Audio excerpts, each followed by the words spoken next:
Hey, Daniel, Hmm. I got a fever. Fever for what, Ben? I got a terrible fever for linguistic news, and the only cure is you dropping some hot information in my lap. What have you got? Okay. Is it just me, or is Great. that just like become so sexual? Like, especially like I have a fever, hot news. Mm-mm. Oh, Yeah, we're in these a sexy metaphors, right? space. Metaphors of hotness. I You knew know what I what, was Ben, though? doing. There's nothing that you can do about this fever. There is no cure because when I try to give you the linguistic skinny, the only cure is more. Oh, More. wow. Yeah. Look at him go. You really liked crude limericks when you were a kid, didn't you? I can tell. I'll have to ask the man from Nantucket.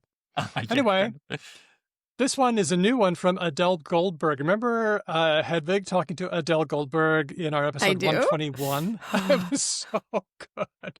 Well, this is the latest work from Adele, so, Yeah. of course, had to devour it. Ben, Yes. you were kind of surprised by us saying that linguists don't really know what a word is. Could you just elaborate on that a little bit? Because I thought that was... I think I might have gone on a registered trademark Ben mini rant on this when it came up last time. But Kinda.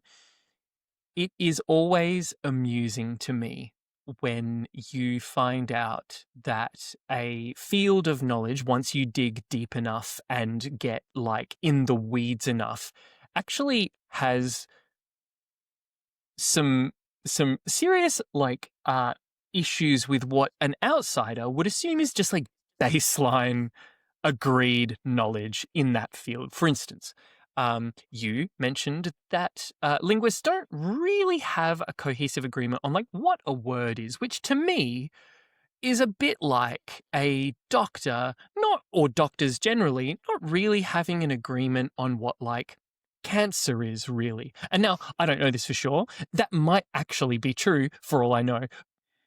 I think this happens in a lot of fields. You get a lot of I smart agree. people in There's a no, room. There's no reason for anyone to be defensive here.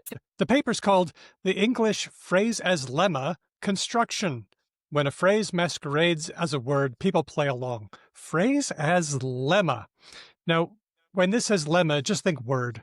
That'll do us for now. So, for example, Ben, when I say that something is a once-in-a-lifetime opportunity, what is once in a lifetime? Is it what part of speech would you say that is? A verb, a noun? Once in a lifetime, I would probably have said is maybe an idiom. Well, yes, it is. Yes, it is. Would you say that it's doing anything nouny or verby or something else? Wait. It's probably nouny, right? Because it is describing. It's what's a describing word? Adjective. It's adjective-y because it's describing the nature of something else, right? Okay. It's doing the describing. Comes before a noun, right? Looks kind of adjective-y, kinda?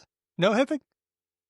Well, it could also just be another noun because we have compound nouns in English. You can say like a horse girl is not jacket. an adjective. A leather jacket, etc. So a once in a lifetime opportunity.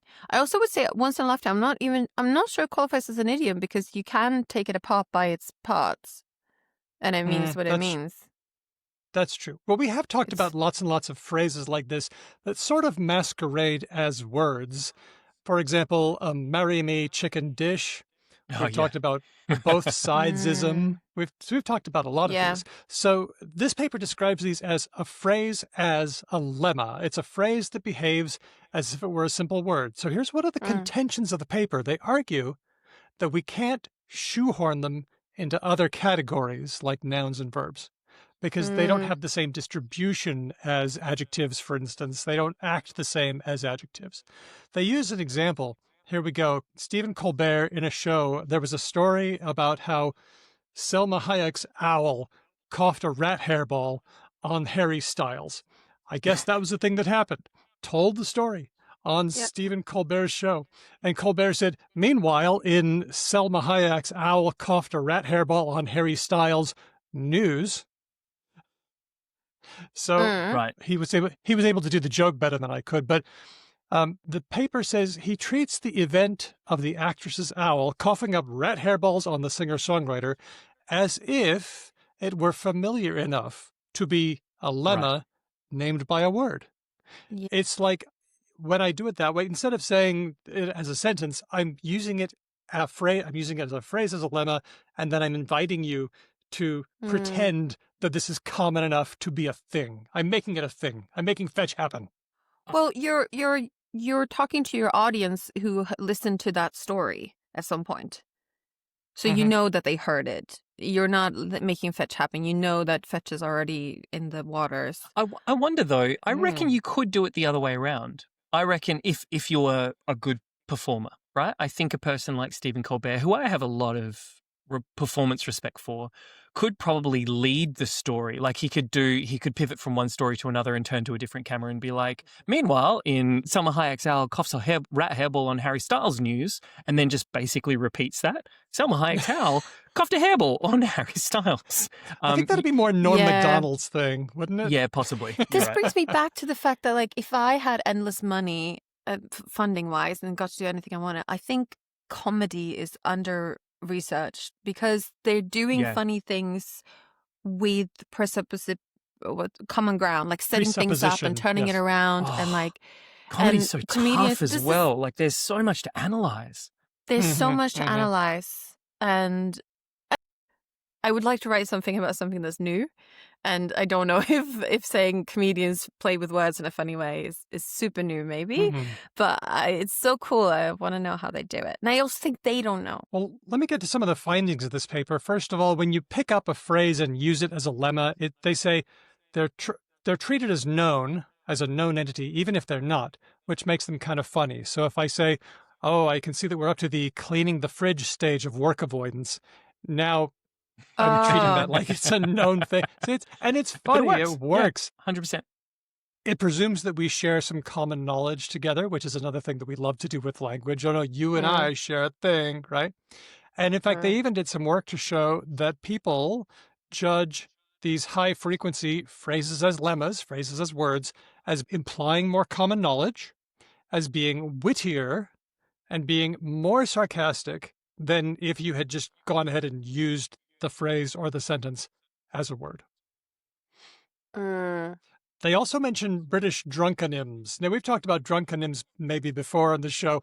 The thing where you say, like, as long as you say any sort of noun, so you can say any sort of noun as long as you preface it by saying, I was totally. So look around you and name an object in your house right now. I was totally video game controlled. I was spaghettied. Well, that's an actual word. I was totally spaghettied, I swear to Zeus. I was totally scoffed. I was totally... totally scarfed, right? Yeah, I get it. I was totally mattressed. Yep. And for some reason, it doesn't matter what the noun is. That construction is already set up in the I was totally part. Yep. And then you can just go ahead and do it. So I think that this paper says a lot about the constructionist view, the idea that we have constructions in language, these bits of our repertoire that we can sort of pick up and use. These phrases as lemmas are constructions that we can just go ahead and use in different ways. They're not nouns, they're not verbs, they're not adjectives, they're phrases as lemmas. They act differently, and this is an interesting look at how we understand words and how we understand what someone's doing when they do what we don't expect. That was fun. Yeah, that was fun. I feel like English does this a lot. I wonder how true it is for other languages, but maybe it is super true. We'll see. They do give some non-English data as well, so we'll slap up a link to the paper on our show notes for this episode because language.com. And I noticed as well that it looks like the PDF is available for free, which is very Yay! Yay for open access. Everyone's favorite.